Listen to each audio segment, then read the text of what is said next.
Prolonged daily sitting worsens prostate symptoms through three direct, well-understood biological mechanisms: pelvic circulatory congestion, intraprostatic inflammation, and testosterone to estrogen ratio disruption.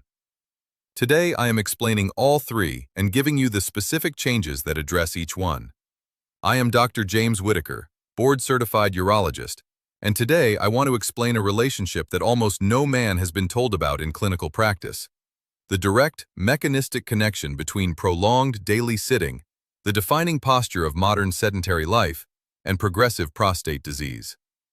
I am going to explain three distinct pathways through which sitting all day worsens BPH symptoms, promotes prostate inflammation, and impairs the pelvic circulation that the prostate depends on for its health. And then I am going to give you the specific, evidence-based changes that address each pathway. Most men with prostate problems spend a great deal of attention on what they eat and drink, and dietary factors absolutely matter, as I have covered extensively in other videos on this channel. But the postural and activity factor, how much you sit and how you sit, is an equally important and almost completely unaddressed contributor to prostate symptom severity.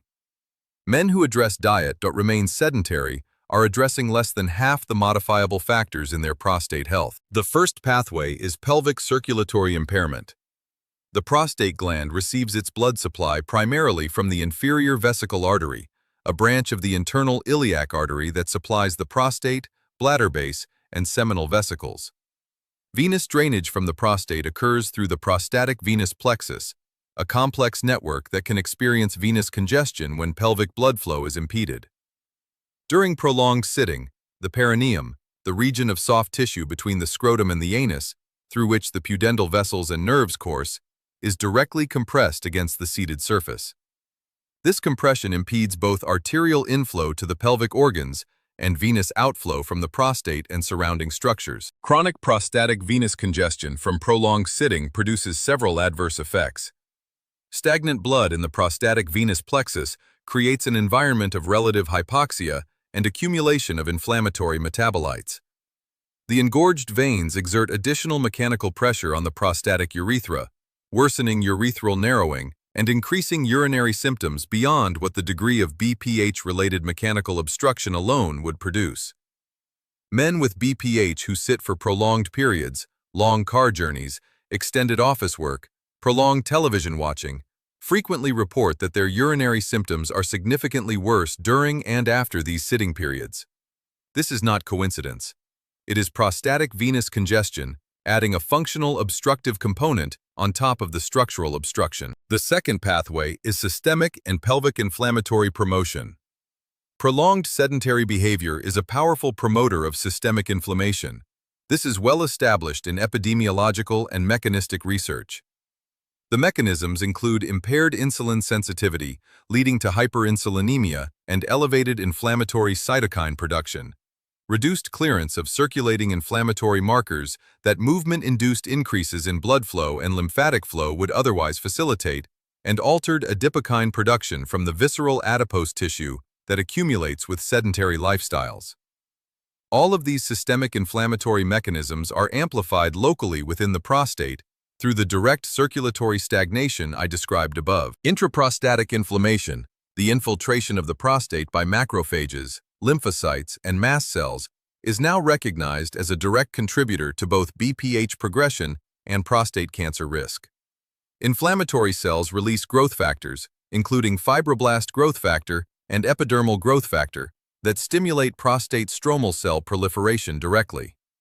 Inflammatory cytokines stimulate prostate smooth muscle contraction, worsening urethral obstruction independently of prostate size. And the chronic inflammatory microenvironment promotes oxidative DNA damage in prostate epithelial cells, increasing the risk of malignant transformation over years and decades. Please subscribe to this channel right now.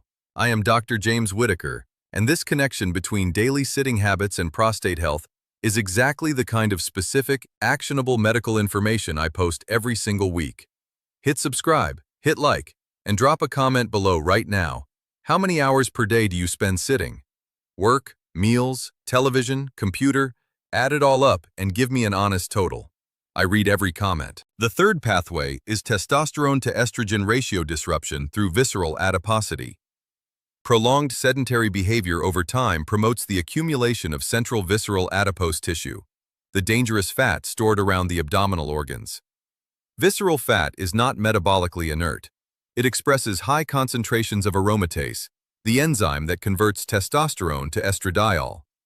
The greater the visceral fat mass, the more testosterone is converted to estradiol, and the lower the resulting testosterone to estrogen ratio.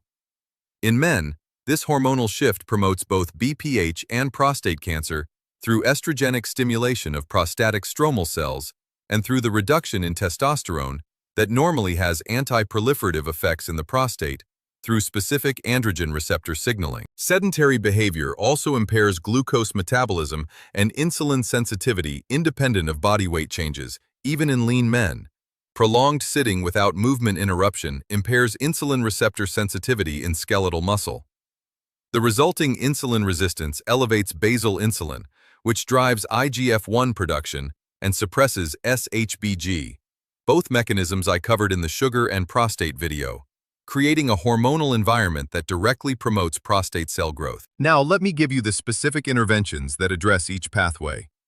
For prostatic venous congestion from sitting, the most effective single intervention is movement interruption. Walking for 5 minutes every 30 minutes of sitting restores pelvic blood flow, decompresses the perineum, and prevents venous congestion from developing. During the 5-minute break, include several pelvic floor muscle contractions, the ischiocavernosus and bulbocavernosus contractions I described in the erectile function video, which actively pump blood through the prostatic venous plexus by compressing and releasing it rhythmically.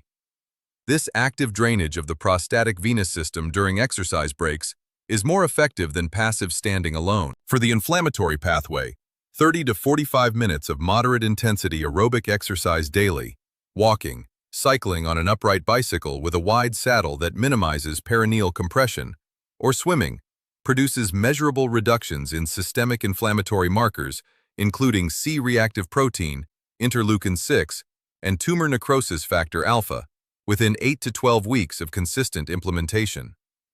This systemic anti-inflammatory effect is reflected in reduced intraprostatic inflammation in men who exercise regularly compared to sedentary men. For the hormonal pathway, resistance exercise, weight training, resistance band exercise, or body weight exercise is the most effective physical intervention for reducing visceral fat, improving insulin sensitivity, and supporting testosterone production. Combining aerobic exercise with resistance training 3 days per week produces additive hormonal benefits beyond either modality alone. Even modest reductions in visceral fat, 5 to 10%, produce measurable improvements in testosterone to estrogen ratio and insulin sensitivity within 8 to 12 weeks. The standing desk consideration. For men who work at desks, alternating between sitting and standing every 30 to 60 minutes eliminates perineal compression during standing periods and reduces, though does not eliminate, the metabolic consequences of sedentary posture. Even if a standing desk is not available, setting a timer to stand for 5 minutes every 30 minutes produces meaningful benefit. The compressive cycling modification.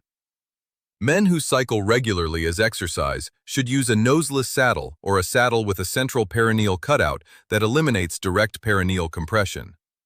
Research has consistently shown that conventional bicycle saddles cause significant perineal compression that impairs penile blood flow during and after cycling.